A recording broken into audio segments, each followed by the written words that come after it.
Welcome back to another episode. I'm your host, Vincent Green. I'm your host, Noel John Tui. And this is MDK Presents Marc Sheffler. Hey, Marc, you're back with us. Tell the folks who you are and what you do.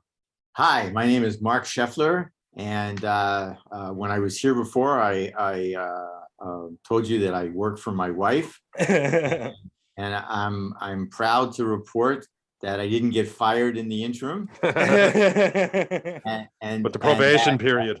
Well, I'm on a week-to-week option with her. Every Sunday night, she reviews the previous week, and she says, "Am I picking this guy's option up or what?" But I have a good track record, so I keep getting it picked up. And, it's the danger of Latina women. Oh, you remembered, huh? Yeah. At my feet or at my throat, and not enough time in between. So, like, Marc, what have you been doing since last time we were talking to? Being busy? You said you were working on a TV show the last time, the 7 years. Yeah, I've turned it into a book. Oh, really? I've decided, cool. because I want to tell the real story, like in a way that I've never told a story before, and I've never written a book before. Good So deal. what I've done is I took the script that I had and the notes that I had, and I laid it out in narrative form. And I'm about 80 pages into the first year of those 7 years. And I have a target date. My wife and I are going to Colombia for 10 weeks in June. Nice. So I plan on having a draft of the book done by the time I get back. Awesome. I'll work on it.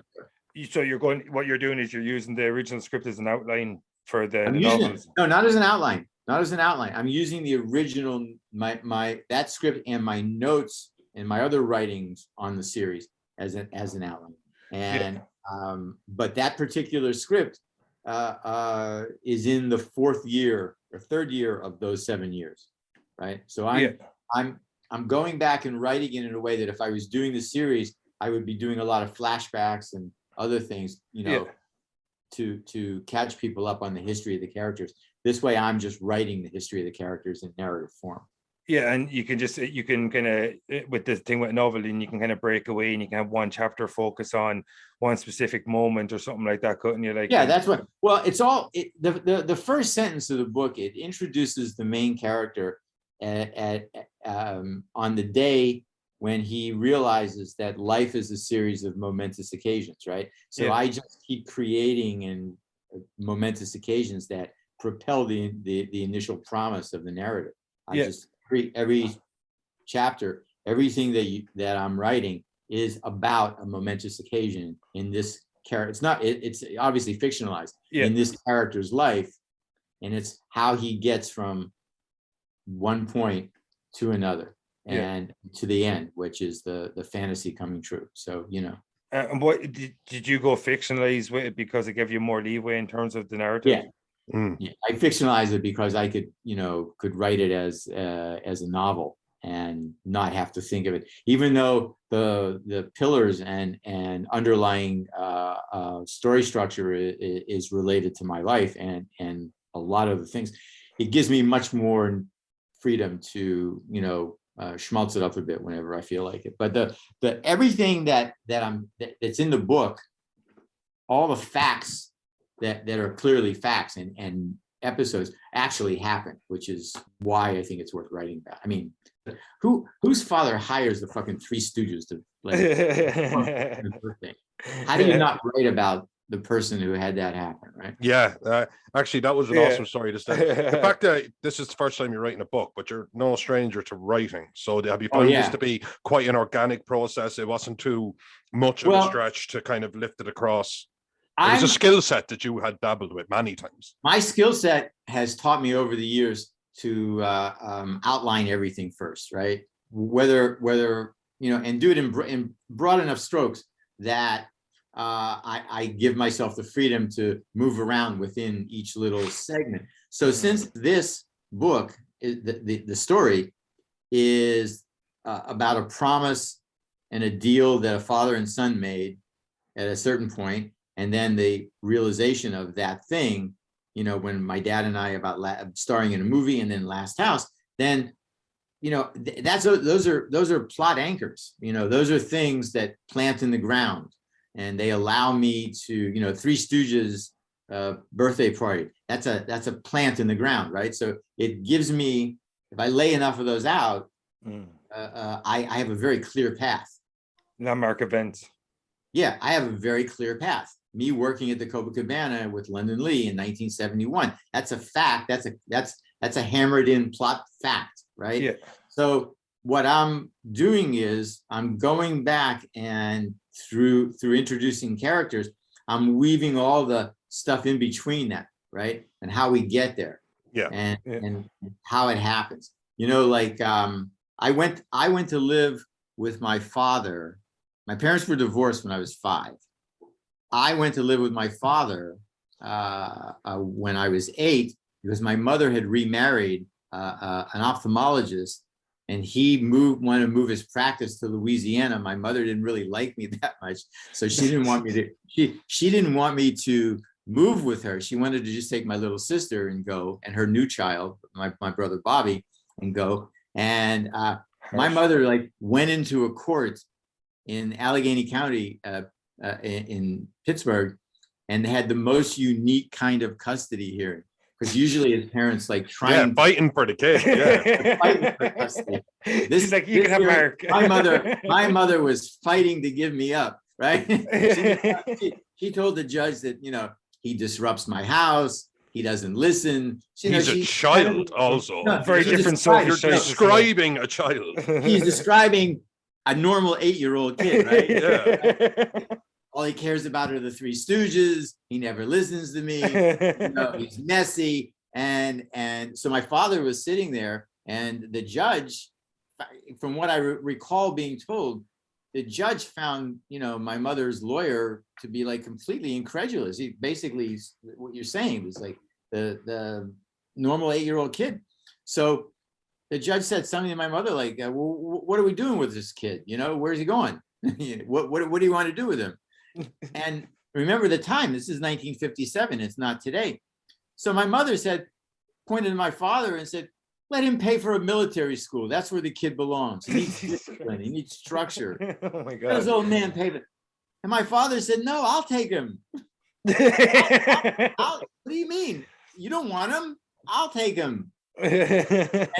And the judge, again, from what I've been told, and this is actual fact, said to my father, you know, I appreciate your sentiment. You know, I'd probably be saying the same thing, but we've never awarded custody to a single male parent where the mother was alive. I was about to say that. Or not in jail, right? So weird, yeah. Especially back then. Right. So my father said, you know, well, I guess the worst place for anyone to be is where they aren't wanted. And the best place for them to be is where they are wanted. And I want my son. Yeah. You know, some words like that, right? And the judge took a flyer. He said, well, it's not statutory, you know, there's no law against it, but prohibiting it. It's just the way things are done. But okay. So literally this was like in the morning. And I got home from school, living with my mother in a house that her father, I'll tell you about my grandfather in a second. Her father hated my father, right? Yeah.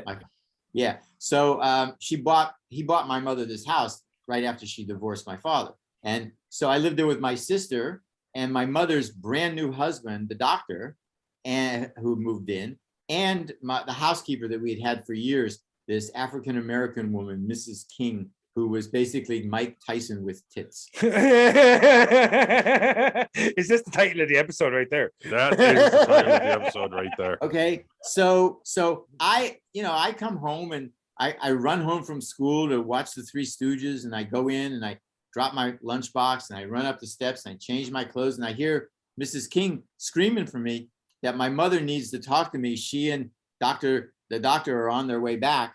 I don't know where from where. But wherever they were, something important happened because they got to talk to me. So they get back. I'm trying to describe the scene. They get back and they call me into the living room, and it's my mother, her husband, who I always got along with. It turned out to be a really nice guy, but he was this doctor type, and he'd sit back and, you know, bark and lounge your chair and just smoke a pipe. That was his contribution to it was healthy back then. It was healthy back then, right? Because he's a doctor, he's doing it, right? So my mother tells me that they're moving to Baton Rouge, Louisiana. Cool. Which, you know, was kind of a curveball, but I chose, I guess, in the moment to not poke the bear. I said, "Oh, great. That's that could be fun, you know, like new friends, new school, new stuff. Yeah, it could be You were fun." living in Pittsburgh at this stage, was it? I'm in Pittsburgh, right? Yeah. So my mother said to me, "No, we're moving to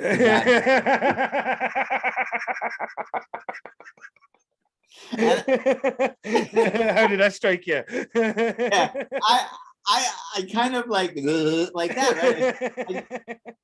I said, "So what am I doing?" She said, "You're staying here." I said, "Here in the house with Mrs. King?" And my mother looks at her husband and says, "You know, if I wasn't in the room, I'd swear I never gave birth to this kid." I love that.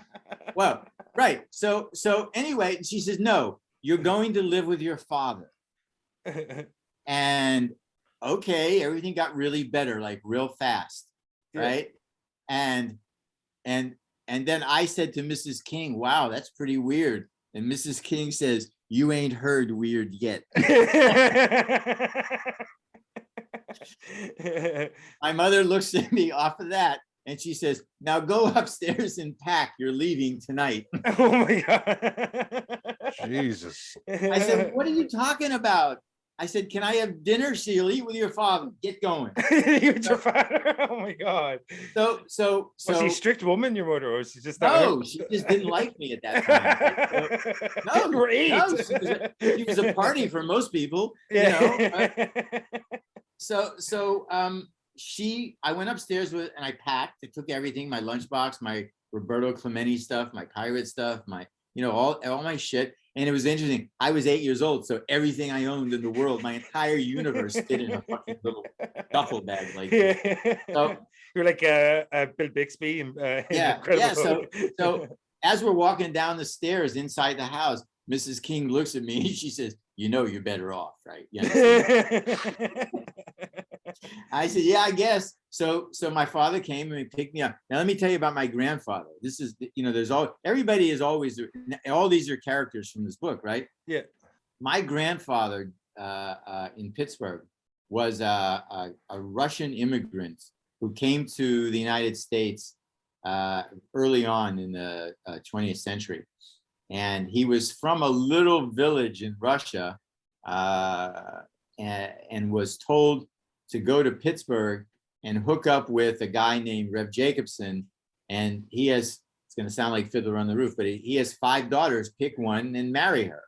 And they made a deal. It was like a thing. So my grandfather, instead of coming directly to Pittsburgh, went to the Bronx in New York and became a house painter, saved up some money, then came to Pittsburgh. And he found my great-grandfather, Rev Jacobson, picked my grandmother, who was the youngest, 14 years old at the time, but not because she was the youngest and the prettiest. He picked my grandmother because she was a math whiz and she spoke like 12 languages fluently. All those Slavic, Eastern European languages. She spoke them fluently. My grandfather polyglot or something like that. I'm trying to think of the word. Right. He was my grandfather was as much looking for a partner as he was for a wife, a business partner. Yeah. And because he had plans. So anyway, he saves his money, buys some property, buys a couple of apartment buildings, buys a store, sets up. So the U.S. Steel plant where all the immigrants worked was in a place called Homestead, Pennsylvania, which is where he lived. And all of the 2 steel plants, the big steel plants were along the Monongahela River, okay? So that they could transport resources and finished product on barges up and down the river that connected to the Ohio River, which is a main tributary of the Mississippi. So it was pretty much like a highway. You're like right on a super highway, ready to ship your stuff. Yeah. So my grandfather had a bunch of apartment buildings in some unique places. So World War II breaks out, and U.S. Steel Manufacturing, because of the war effort, decides that they're going to connect one plant along the river they have here and one plant along the river that they have here. But in between are some apartment houses owned by my grandfather. Yeah. So the family legend is that U.S. Steel basically backed up a cash truck and gave it to him. Because my grandfather was one of these guys who had a lot of fucking money, but he drove an old car, a beat up car. He wore shitty clothes. Like, you'd never look at this guy and know that, you know, he's got 7 figures in the bank, right? US Is he was- frugal, or did he just not have any? Unbelievable. Guy used to buy like used bananas. He'd bring them home to my grandmother and she'd throw them in his face. Wasn't U Steel, wasn't that founded by JD Rockefeller, wasn't it? U.S. Steel, I think. Yeah. So but we the grandchildren could never understand. My grandfather used to take us on tours of U.S. Steel, right, of the plant when we were kids. Everybody got a chance to do that, and we could never understand why everybody at U.S. Steel treated our grandfather like he was something special when he was a guy who brought home like dented bananas and socks with holes in them because they were, you know, less expensive. We couldn't put, and then, you know, at some point everybody gets, you know, brought into the story circle and we get things explained to us. Yeah. So that's my. Did your eyes light up, or you're just like, okay, my Christmas list this year is going to be a little bit more ambitious than what I was originally. I'm going to be an actor. Yeah, he didn't. My grandfather didn't like me very much. He hated my father because my father. You're a very likable guy. I'd love to meet the kid version of you. You're just no. It had nothing to do with me. Thank you for saying that. You guys are likable too. You find out that like 8-year-old Marc Sheffler is lighting cars on fire and shit. Yeah. No. What happened was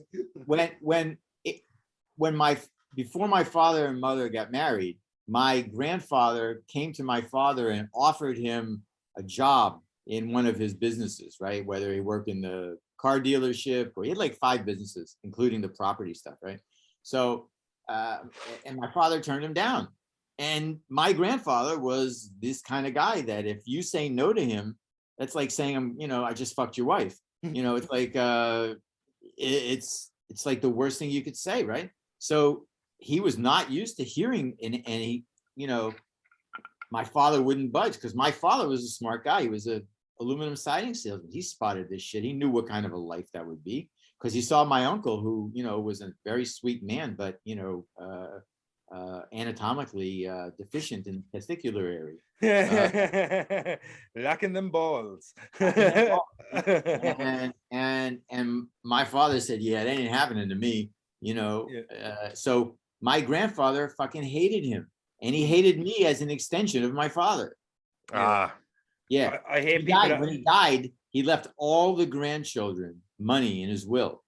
Except right? He left me $1 because he wanted me to know how much he fucking hated it. Jesus Christ. Wow. He left because that's actually so much worse than nothing. Yeah. You know what I mean? No, well, I didn't forget you. I didn't forget you. Oh, I remembered you. Yeah. Luckily, I was kind of inured to it because it didn't come as a surprise. In fact, I was surprised it was that much. You know? But do you think that like made you stronger though? Like, because it gave you probably a better work ethic because you weren't pampered. I didn't give a shit, to tell you the truth. Yeah, strike me as a man with a fairly positive outlook. No, I was in college at Louisiana State University. I was 18 and I was banging co-eds left and right. And, you know, 3 years off your big my break God, in show business. I've never seen a Jewish penis before. Oh my God. Where's that little stuff on the outside? Where is that? What? They cut it off? Does it hurt? You know? Oh my God. It is kind of nice looking though. I could put my own hat on it. So, oh my God. I just had a picture in the Yamaka. Oh, it's so different. Even your penises are different. Oh yeah. So you're so Jewish, you cheaped out on foreskin. Hey, it used to be 5 skin. We lowered it. So anyway, yeah, I really didn't care.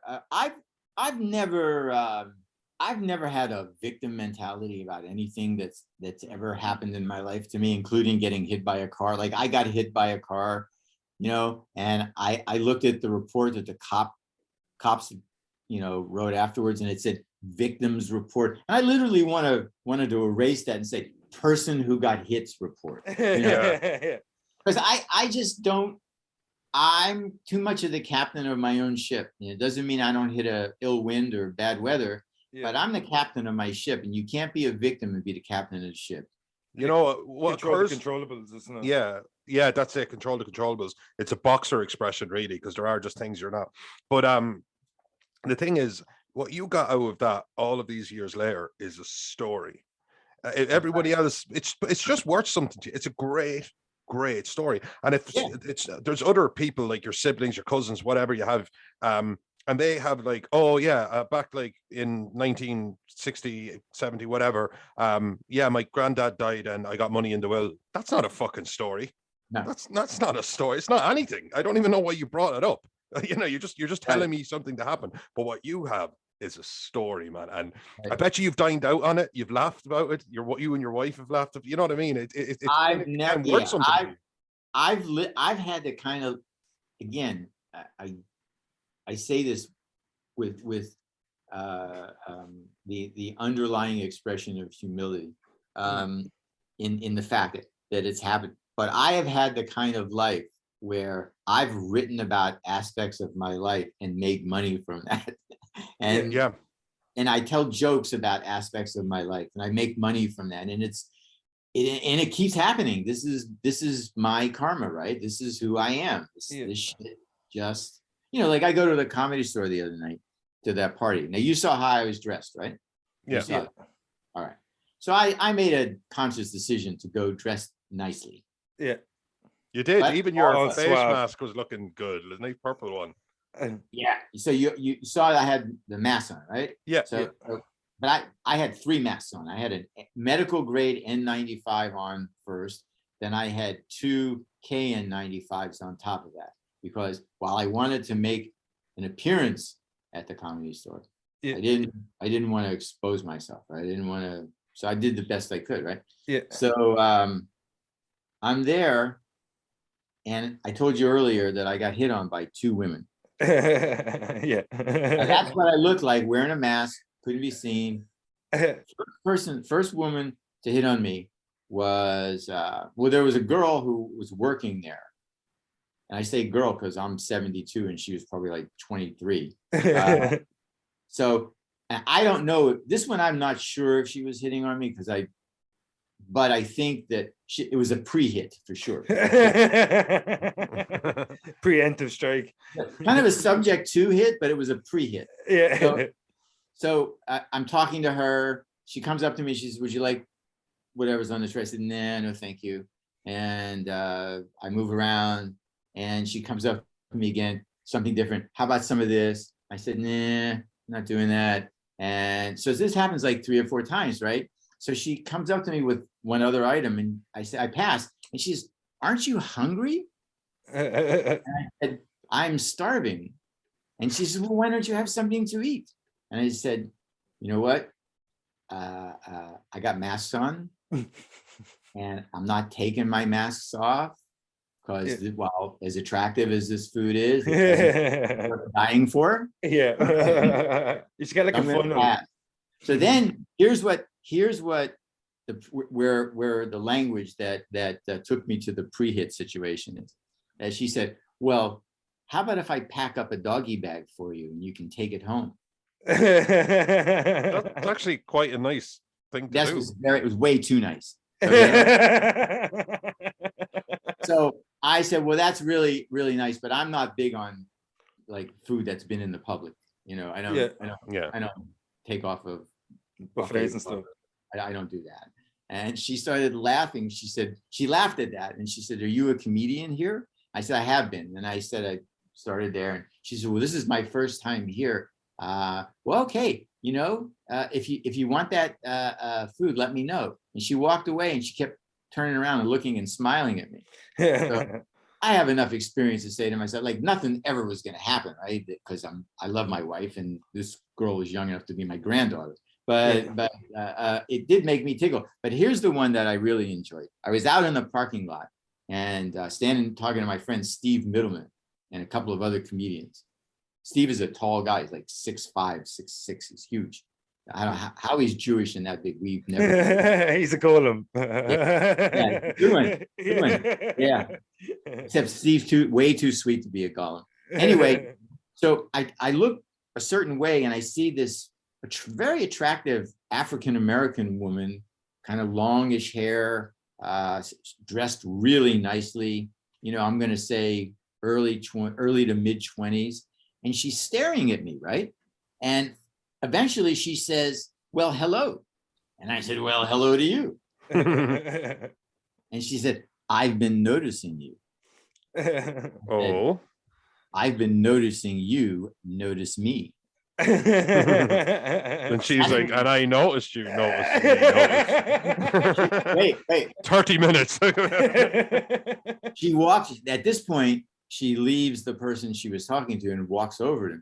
This is what she says to me. She said, yeah, I've been looking at you, man. She said, I've been looking at your shoes. I seen your socks. I looked at your pants, your suit pants. I looked at your shirt. I see that little pocket hanky in there and that hat you're wearing. And you're pretty styling. If I like what I see under that mask, we might have a connection tonight. That's like the new chat plane, isn't it? Right.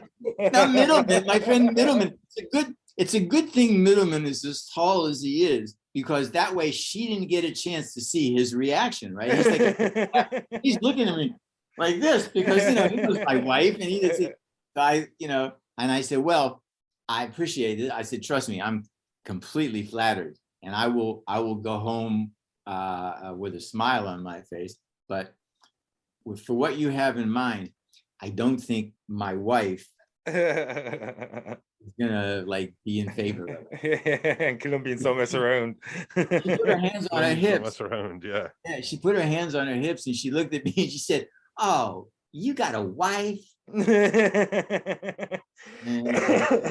Well, it could have been something. I said, "It always will be in my mind." That does put a bit of a pep in your step, though, doesn't it? No, it's like I'm the flattery, yeah. Yes, I the first person I told, my wife. I called her. I said, "You're not gonna believe what happened." I'm such an idiot. I'm literally such an idiot. I called her. You're not gonna believe what happened. That's when you know you're kind of done with the game. Yeah, that's right. Yeah. Yeah, because there's no chance, right? I call my wife and I tell her. Yeah. What was the vibe like at like the 50th anniversary of the comedy store? Like what was it like down there? Well, it was divided up into people who actually had an emotional connection to what was going on, and those people who were just there because they were part of the Comedy Store from a certain point forward. So my comedian friends of my generation, we draw the dividing line between those people who were made regulars at the store by Mitzi herself, and and those people who were made afterwards by other people. And and I'm even in a subset of that. I'm in the actual originals group because I was there before the strike and there after the strike. That's so Mitzi Shore. Is that Pauly Shore's mother, isn't it? Pauly Shore's mother. Yeah. I saw Pauly and his brother Peter, and Marsha Warfield was there. My friend Marsha was there. Paul Provenza was there. I'm trying to remember. Leslie Smith from Saturday Night Live was there. Leslie Jones, rather, from Saturday Night Live. Yeah, she's funny. Is she? I know. I was waiting for that. I was waiting for you to do that. Right. We all saw Ghostbusters.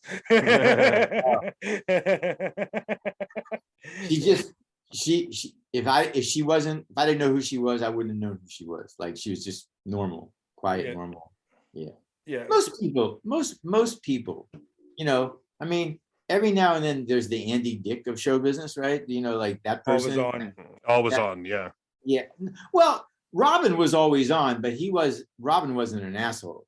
He didn't do anything that Robin was all about the real joke, right? And performing. I don't. And Robin could be the joke. You know what I mean? Like he wasn't above being the joke. No, not I at all. always loved that about him. No, he was self-deprecating when necessary. Oh yeah, absolutely. Yeah. And then he could have a go at you because you know that it's an even setting. It's not punching down, it's not punching up, it's punching across. He used to pull that shy puppy thing really well. I hear he was the first person to make Reeves laugh after his accident paralyzed They him. knew each other from Juilliard, as I understand, so that's entirely possible. I don't that sounds like a beautiful soul, someone I was a huge fan of. And I went to see Night at the Museum, and I went out to the cinema and going, the only thing I took away from that was how absolutely devastated I am that I'm never going to see Robin Williams in a film again. I was, because he was dead a couple of months at this stage, and I was just devastated. He was a good guy, you know. That's good to hear. It's great to hear it about. Did you tour much with him when you were doing stand up, Mark, or did you just know him as a personal kind of thing, or? We did kind of a combination of both, actually. Relationships again, isn't it? We did when you were doing what I was doing, you know, from 1976 through 1982 in LA, when I was working the clubs before writing took over and I had to make a choice. If you were working out in a club 5 nights a week, there weren't 400 comedians. 500 comedians like there are today. There were a lot, but there were, and you'd work, especially the Comedy Store and the Improv.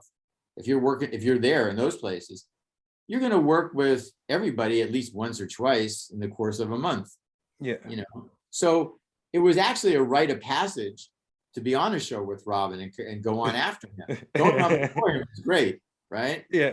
And this is before Robin was Robin. This is just when he was Robin from San Francisco. He, without meaning to, with nefarious intent, they just sucked the oxygen right out of a room. Would you prefer to go on after a killer, or would you prefer to go on before? What ways, or does it amp you up? Does it make you feel better in the moment or want to be better? Oh, I'd much rather go on before. I'm not an idiot. Because it's not that it's insurmountable, right? Because an act later, everything's kind of back to normal again. It's that position right afterwards. Yes. Yeah, because it's when they're still in the air and walking into it. Yeah. And I'm telling you that Robin could be so fucking good at times that people would leave because they have no more laughter left in them. Yeah. He'd actually gasped. They have like nothing. You know, they're just sucked dry. They're like completely dry. And he was, that's the Robin that I remember. Did you ever get to write for him at all, or? No, not jokes, but on TV. I just got a residual a while back. What's that like? Do you ever get residuals to stuff you don't remember doing? Wait. Look, I'll show you this. Look. You see that? Yeah. Oh my God. See that? What are we looking at? Okay, so I got this in the mail. This is a copy of it. That I'm gonna have framed. I got this in the mail. I don't know, 6 months ago, 8 months ago, and I couldn't figure out what it was for until I realized. I guessed at it, and I ran my guess by some friends, executive friends of mine. We had Robin on one of the years that I was working on the People's Choice Awards, and I wrote some stuff for him for that show. And it makes me kind of wonder if on one of these, on the video that this represents, or this is for, if they didn't lift something from him on that show. And if they do that, they would have to pay me. And since I know how contracts are written, it wouldn't be the People's Choice Awards who would have to pay me. It would be whoever buys the lift. Yeah. And because they assume all guild responsibilities for their purchase. So that's what I think it is, but no, I had a very friendly relationship with him through the years. Not best friends, but somebody who just by nature was in the same space a closed space at the same time for a long period of time. developed, like a very friendly. It was kind of like the nature of the beast kind of thing, was it? It's like, yeah, a friendly acquaintanceship, and we were in a video together early on when I first got to the store, and we performed in the same thing, and kind of established myself with him then quickly, Yeah. So not that it was necessary. Robin was nice to everybody. Yeah. He just was a nice guy. That's the thing. He was really, I like keep stressing a that. joy magnet. He just was a sweet man. How do you think, like, from back then when you were like doing stand up with Robin Williams and all the legends of comedy, that like, how do you think comedy has evolved and changed through all the time you spent in that circle, like for the betterment or for the worse? And what do you think was the golden age of comedy in your opinion? Well, I think it was the golden age in comedy for this reason, that on any given night during that period, you could walk into the Comedy Store on any given night, right? And for the price of 2 drinks, see Robin Williams, David Letterman, Jay Leno, Richard Lewis, Richard Pryor, Jimmy Walker, Gabe Kaplan. You could, these were the people who were there regularly, like every week, whether they were working or not working, doing TV shows, not doing TV shows. It was, so there was, I'm going to try to not be specific, because I don't think I have a right to be specific, because you'd be like trying to say, well, which is a better fruit, an apple or an orange? It's very era dependent as well, isn't it? Yeah, it's an apples and orange discussion. But I will say that my observation and my conclusions based on my observation is that I don't think that talent bench is as deep today as it was with us. Yeah, that's fair. And I could be wrong. Okay. But I've seen some people who I really like. John Mulaney. You know who John Mulaney is? Yeah. I love him. I've seen him at the Comedy Store a couple of times. He's fucking great in the club. He's a terrific comedian. He's just Sebastian Maniscalco is a superb comedian and hysterical, but I can count the number of people on one hand who I've seen, who calls themselves a comedian. I mean, that's another thing. I guess, I don't know. I'm not like grumpy about it, because I had a nice life and I still do, and I have nothing to complain about. But I think a lot of people are calling themselves comedians today with the same foundation as someone calling themselves a doctor who, maybe read a medical book. It's like, I get you. It's like, I just don't, because I watch people on stage, and what I see is, if you're really funny, you have an inherent sense of what a punchline is, right? Like I'll give you an example. As I'm talking to you guys, part of me is talking to you. The other part of me is writing punchlines for 10 seconds from now. Listening to parts of our conversation and crafting a punchline that I've never said before, but I know is going to work in this situation because I have an instinct for that, right? So what I see a lot is a lot of people who might have been funny at a party, who might have told a joke or two, who in the kind of world we live in are not, they rise above the level of being considered assholes. So that make them, stage worthy, I guess. I don't know. It's hard for me to judge. I just, I go by the laughter. Funny is funny, whether it's, now, 20 years from now, 20 years earlier, it was funny. So I think any one of us, were we around today with the same skill set and instincts, would, and I'll tell you what, none of these comedians today, I will be very specific about something. I look at a lot of them, not the Dave Chappelle's or the, the famous guys, but I look at a lot of people and I say to myself, they could never follow Robin. They would just never do it. Just couldn't do it. Just had never, they've never even seen anything. That's right. They've never even seen anything like it's like of what he could do to an audience. Do you think it's the lack of a killer instinct, or do you think it's just the general, as you said, it's like I'm calling myself a comedian, it's like saying I'm calling myself a doctor because I read an article somewhere, is that like that they just don't have the qualifications to back up, like to follow a killer like a Robin Williams, a Dave Chappelle, a Joe Rogan, or like these kind of massive names, like even if they didn't do a massive performance, just the name itself to follow that name, you know. You in order to the way I kind of metaphor a sense of humor is, to me, for me, speaking for me, is life comes into all of us, right? We wake up, the moment we start our day, we're stimulated by life, all kinds of experiences, all kinds of information, all kinds of shit just comes at us, right? So normal people, it comes in, it's processed, they do what it is, right? And they move on.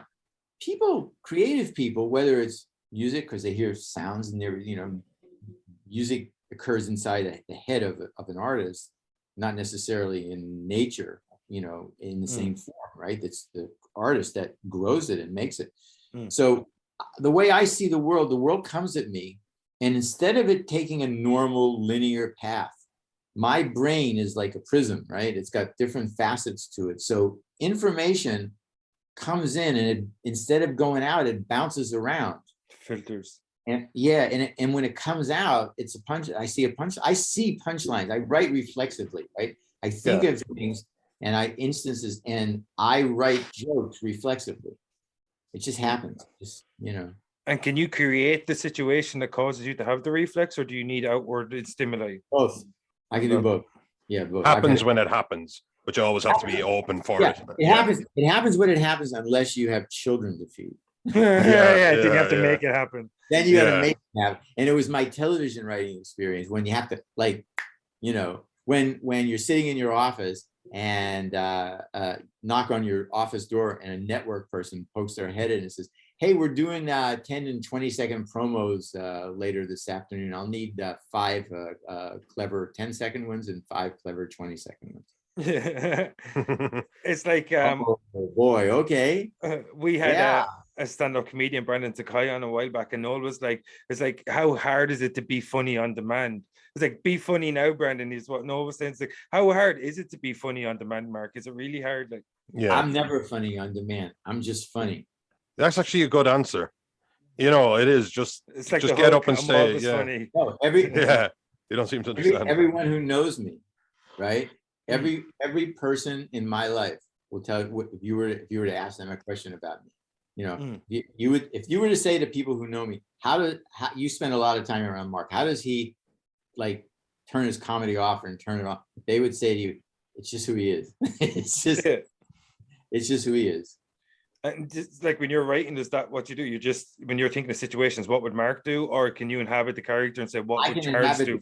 I can inhabit the characters, but I inhabit them with the same freedom that I have. Yeah.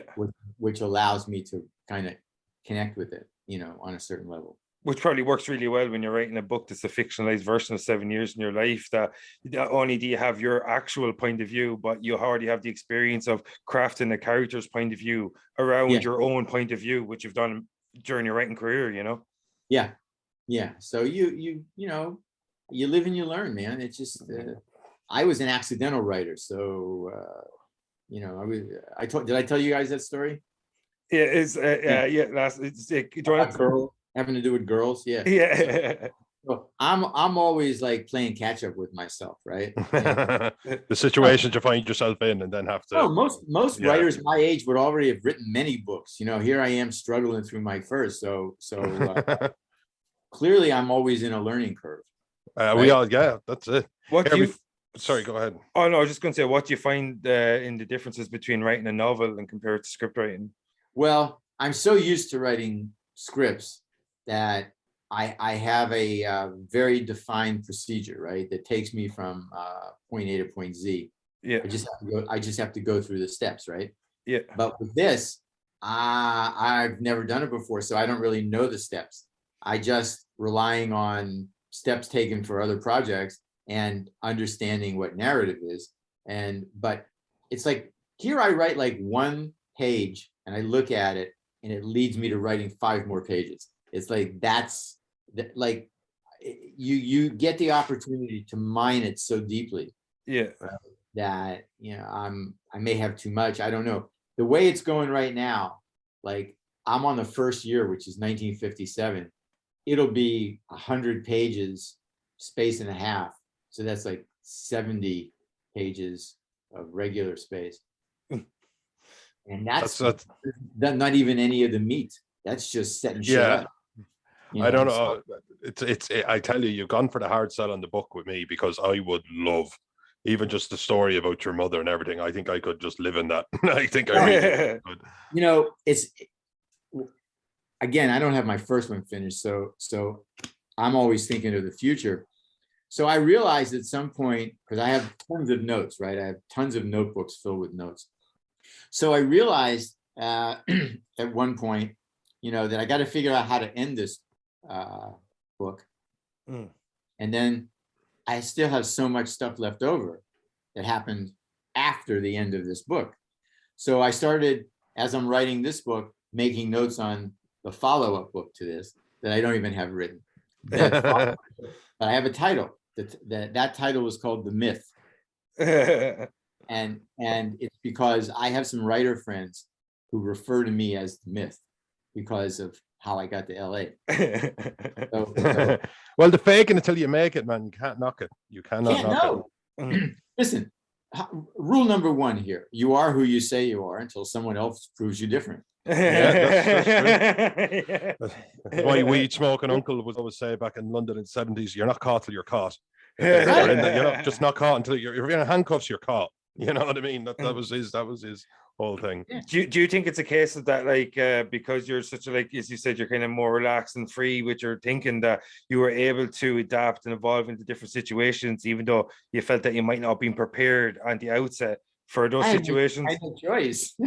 I have a lifestyle, man. I have not given up my lifestyle. I have goals. No, so I have a choice. It was either learn it, or not keep with the plan, right? It's like work often so you can party hard, isn't it? Yeah. That's 100%. I lived years of my life doing that, you know. I put several ladies in Vegas through college, I believe. the Venmo, Matt Gates. You got to imagine, like, you're 28, 29 years old. You have a shit of disposable income, right? Because you're single, you're living a single life, very few responsibilities, you know, and some other guys who are like this. It's nothing in those days to like get 10, 15,000 bucks in cash and then fly off to Vegas for 4 or 5 days, lock yourself in a room and just party, you know, just. And have you been living in California the entire time? Have you? Since 76. How's it changed over the last 40 or 50 years? A lot more people, right? A lot of, climate's different, less rain. But I love California. It's been very good to me. You know, it reached out, and like my father said to me, if you're supposed to go to LA, then it'll reach out and pull you there. And he turned out to be right. That's just the nature of the Los Angeles, though. It's the gravitational pull, isn't it? Yeah. Well, you know, there are two kinds of people here. There are people who come here and seeking a career, and they basically begin from a dead stop, and more often than not, it doesn't work. That's just not me. That's just the numbers, right? So, and then there are other kind of people who come here on some other kind of motion. So they're always so that when they land in LA and they come to live here, they've got traction and forward motion, right? They're not stopped. They're already in play, and that's what happened to me when I came here. The day I landed, I had a car, an apartment, an office. I had just sold the first script I ever wrote, and I had the William Morris as an agent. So I was in motion. Yeah. I'm the Myth. That's why I'm the Myth. They're myth before we get it. We've heard of somebody like that, but yeah. So my friend Joel Madison dubbed me the Myth, and he said, "You're the guy we've heard about all those years." So Mark, before we let you get out of here, I want to ask you one thing. And like you say, you're planning all these different books and you got stacks of notes. You going to get stuck into writing novels now, and you feel that's the way your future is going to be over the No, next I couple don't of know. years? I'm just gonna write these two and see what happens. Yeah. Like I do have an idea for another one, but I shelved it in lieu of these. And are both of them set around the 7 years, or split in half, 3.5, or are they two separate stories? No, one is the first, one is 7 years, and then the myth is a 7-year period following immediately. It follows immediately. So you're doing like kind of like a step-by-step biography, is it kind of? That's it. It's a fictionalized biography. That's awesome. Do you want to tell the folks? Yeah, tell the folks where they can find you. Facebook, Marc Sheffler. Instagram, Marc Sheffler. Twitter, M5 Mark. And in Indio, California, with my wife. All right, Mark, before I let you out, I just want to say thanks so much for the photos you sent us. And yes, of course. Thanks for coming. I would have had one up today, but the frame I got is the wrong size, so I'm an idiot. I didn't measure it. I don't think forward enough. But thanks so much for coming. I'm your host. Oh, thank you. It's always a pleasure. Anytime. Yeah. Oh God. Yeah. God, thanks for saying that, because that's something you're going to be held to. I'm your host, Noel John Toohey. Oh, absolutely. Sure. No worries. All right, guys. Thanks so much. We're going to have you back. And this MDK presents Marc Sheffler once more. Thanks so much, Mark. See you next time, folks. See you, Mark. Bye-bye, everyone. Oh, I love that. Thanks so much.